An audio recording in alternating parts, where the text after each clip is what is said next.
Kidlat News Updates.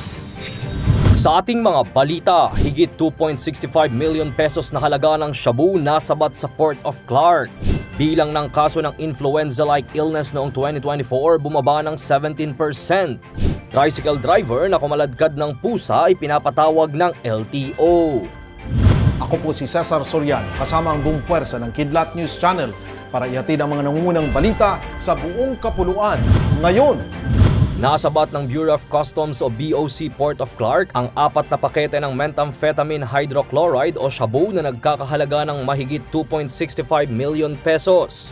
Ayon sa mga otoridad, ang subject shipment ay mula pa sa Estados Unidos na nakadeklarang gift items ng coffee bags, candy at snacks. Na-flag down ng naturang droga sa pamamagitan ng X-ray inspection na nakasilid sa 4 na vacuum-sealed transparent pouches ng coffee bags na may bigat na 390 grams.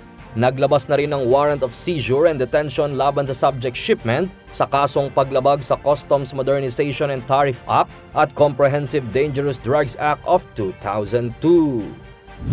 Bumaba sa 17% ang bilang ng mga kaso ng influenza-like illness o ILI sa bansa sa pagtatapos ng taong 2024 ayon sa huling pagtatala ng Department of Health o DOH. Sa huling datos ng ILI surveillance system ng DOH, nasa kabuwang 179,227 ang bilang ng kaso ng ILI na naitala hanggang sa huling araw noong Disyembre. Higit na mas mababa ito kumpara sa 216,786 na kaso noong parehong panahon ng taong 2023. Ang ILI ay mga sakit na may sintomas ng sipon, ubo at lagnat na dulot ng respiratory viruses. Ayon sa DOH, ang pagbagsak ng kaso ng ILI sa bansa ay bunsod na rin ng maagap at maagang pagpapacheck up ng publiko at mga pag-iingat para maiwasan ang sakit.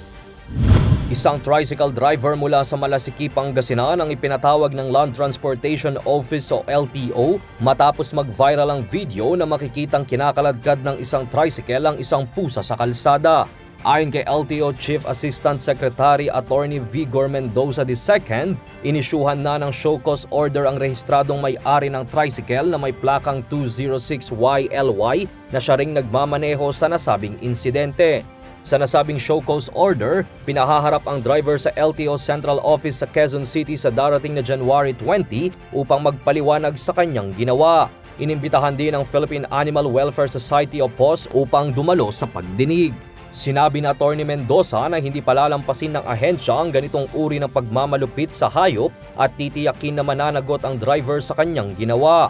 Pansamantala ring isinailalim sa alarma ang tricycle upang maiwasan ang anumang transaksyon habang iniimbestigahan ang pagkaladkad.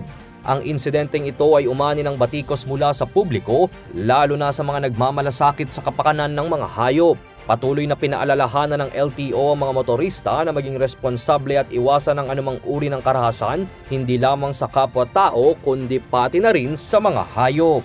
Para sa Kidlat News Updates, ito si Jai Reyes, nag-uulat. At inyo pong natungayan ang mga headlines sa nakalipas na mga oras. Manatiling nakatutok para sa mga susunod na updates at breaking news. Ako po si Cesar Soriano, kasama nyo sa bawat pagputok ng balita.